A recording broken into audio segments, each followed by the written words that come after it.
두 번째는 차등 적용입니다.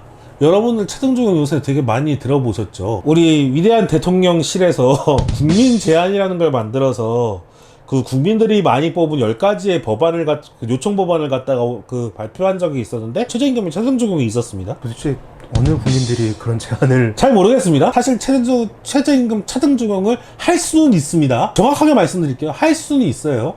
왜냐하면 최저임금 법에 차등 적용에 대한 내용이 나와 있긴 합니다. 업종별 차등 적용. 그 다음에 위대한 우리 대통령실과 여당에서 얘기하는 지역별 차등 적용도 있고요. 그 다음에 대기업, 중견기업, 중소기업의 그 규모를 나눠서 최저임금 차등 적용하자는 규모별 차등 적용, 이 세 가지로 하자고 얘기는 합니다. 지금 현행 법률에서는 근데 업종별 차등별 적용밖에 안 되는 거죠. 그런데 이렇게 차등을 하는 것 자체가, 급여를 차등을 두는 것 자체가 과연 어떤 기준으로 그걸 하고 있는 거죠? 기준이 불명확한 거 아니에요? 뭐 노동 생산성이나 이런 문제를 가지고 하자고는 하는데 과연 그게 제대로 정해질 수 있을까? 뭐 기준이 노동 생산성만 있는 건 아닙니다만 가장 대표적이기 때문에 말씀드린 거긴 한데 사실 이 이야기는 제가 최저임금위원회 3년을 들어갔잖아요. 그때서부터 계속 있었어요. 최저임금 적용에 관련된 내용이 계속 있었는데 뭐 사측에서는 당시에 굉장히 많은 자료를 가지고 들고 오긴 했는데 결론적으로는 공익위원들의 설득을 절대 시키지 못했습니다. 왜냐하면 그 사용자 측들도 어떻게 이걸 갖다 구분을 줘야 될지 명확한 기준을 제시하지 못했어요. 당시 8개 업종을 가지고서 최저임금 적용을 가지고 한번 저희가 붙은 적이 있는데 지금 제가 8개 업종이 전체적으로 생각은 잘 안 나요. 하긴 그 택시, 그 다음에 그 PC방, 미장원, 그 다음에 그 식당 뭐 이런 것들이었어요. 그래서 8가지였는데 것들이 대체적으로 소상공인연합회에 해당하는 예, 내용. 맞습니다. 소상공인연합회에서 굉장히 가장 바라고 있는 내용이긴 한데 소상공인이라고 해서 소상공인이라는 직종이 아니잖아요.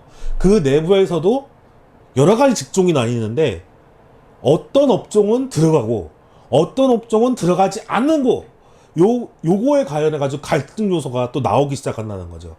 그러니까 요 내부에서도 통일된 무언가가 나오질 않는 겁니다. 과연 가능할까요? 엄청 혼란이 발생할 것 같은데요. 맞습니다. 이게 정확하게 그 일본이 사실은 지금 그 업종별, 지역별로 다 최저임금 차등 적용을 하고 있어요. 근데 심의록에 보면은 그 지역과 그 업종에 따라 가지고 그 표를 나눴는데 표의 두께가 이만합니다. 그 지역이 47개 지역이고 그 많은 그 업종들을 다 나눠놨기 때문에 그걸 갖다 한꺼번에 다 실으려면 한 표에 나오지 않고 되게 두꺼운 책으로 나오거든요. 그걸 보면은 내가 어떤 최저임금을 받는지 알 수가 없어요. 굉장히 복잡해집니다. 그래서 이걸 우리나라도 산업 분류가 있으니까 이걸 대분류로 할 것이냐, 중분류로 할 것이냐, 소분류로 할 것이냐, 세세분류로 할 것이냐, 요걸 어떻게 정해야 되는지 전혀 알 수 없는 상태에서 그냥 우리 위대하신 대통령실과 우리 여당에서는 그냥 하자고 하고 있는 겁니다. 지역별 차등, 자, 많은 나라에서 하고 있습니다. 안 한다고 저는 얘기하지 않아요. 하고 있어요. 하고 있는데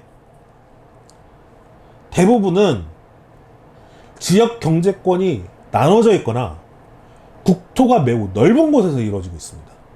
미국, 중국 국토가 매우 넓잖아요. 한 주의 크기가 한 나라에 맞먹습니다. 이런 곳에서 하고 있거나 아니면 일본과 같이 경제권이 딱딱 나눠지는 곳에서 하고 있다는 얘기예요. 그런데도 불구하고 무슨 문제가 생기느냐? 첫 번째, 자, 우리 PD님이 B라는 곳에서 7,000원 받고 일을 해요. A라는 도시에서 최저임금을 10,000원으로 올렸어요. 어디서 일하겠어요? 옆 도시로 이사 가죠. 이사 가죠? 당연히 그렇겠죠. 지금도 우리나라의 큰 문제점이 한 가지가 지방 소멸에 대한 얘기가 계속 나오고 있는데 지방에 비해서 서울의 최저임금이 훨씬 높습니다. 이거 어느 나라도 똑같습니다. 그렇게 된다면 당연히 많은 사람들이 돈을 벌기 위해서 이동을 하게 된다는 것이죠. 어떻게 될 것 같아요? 수도권이 가밀해지겠죠? 지금보다 훨씬 가밀해지겠죠? 지금 서울, 경기, 인천의 그 수도권의 인구가 2,300만이거든요? 우리나라 인구가 얼마? 5천만. 절반이 지금 이쪽에 살고 있는데 더 많은 사람들이 더 흡수가 된다는 얘기죠. 그렇지 않더라도 예를 들어서 지방의 중심 도시가 있다면 글로 다 모이게 된다는 뜻일 겁니다. 자, 대표적으로 아까 일본 얘기 계속 말씀드리는데, 일본의 최저임금이 도쿄 같은 경우에는 이미 1000엔을 넘어갔어요. 우리나라 따지면 10,000원이 넘어간 거죠. 10,000원이 훨씬 넘어가게 되는데, 그 지방 도시, 지방에 있는 그 현들, 오키나와 뭐 가고시마 이런 데는 지금도 한 790엔대입니다. 1000엔이 넘는 1010엔, 1020엔과 그 700, 90엔. 벌써부터 200 2000 몇백 원의 차이가 나는 거잖아요. 우리나라 같은 경우에는 만약에 또 그렇게 한다면 우리나라가 그렇게 하게 된다면 못 메꾸죠. 똑같이 되는 거죠. 뭐 메꿀 수가 없어요. 우리나라는 더 심하거든요. 기시다 수상은 올해 새로운 자본주의라는 정책을 도입을 했어요. 이게 뭐냐면 일본이 30년째 실질 임금이 계속 하락하는 중이었습니다. 이렇게 하다 보니까 결론적으로는 기업만 이윤을 넓히는 거로서는 되지 않는다. 노동자의 임금을 높여야 되겠다. 이게 지금 얘기가 된 것이죠. 그래서 기시다 수상이 올해서부터 우리나라로 따지면 소득주도 성장 이걸 갖다 도입을 하게 된 겁니다. 그래서 최저임금을 높이겠다. 높여서 실질 임금을 높이겠다고 하고 있어요. 자, 우리나라에서는 소득주도 성장이 완전히 그거는 보시는 시청자들께서 알아서 생각하시리라 그렇게 생각을 합니다. 결론적으로는 차등 적용하는 것 자체가요 굉장히 행정 편의적이고요. 두 번째는 굉장히 기업 중심적 사고입니다. 그리고 결정적으로 최저임금은요, 최저임금 법이라는 거거든요, 노동법이라는 거는요, 노동자를 위한 법입니다. 우리나라 법은 사실 양쪽에 있는 갈등을 갖다가 하나로 메꾸는 일어나는 법이 많은데, 이 노동법, 최저임금법 이런 거는 강행법이라 그래서 일방적으로 노동자들의 편을 들어주는 법입니다. 그건 뭔지 아시겠죠? 예, 그렇게 되면 그런데 노동부 장관은 훌륭하시니까요. 예, 최저임금법은 노동자들을 위한 법이라는 거를 좀 계속 생각을 해줬으면 좋겠어요. 계약 시도를 하고 있습니다. 예, 저기 2017년서부터 계속 그 최저임금법 개정안이 계속 올라오고 있어요.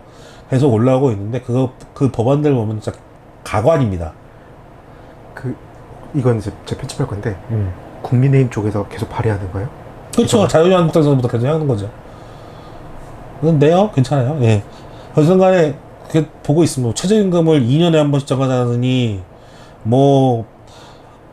차등 적용을 규모별까지 나누자느니 최저임금 적용 제외 대상자를 더 늘리자느니 여러 가지 법안들이 올라오고 있습니다.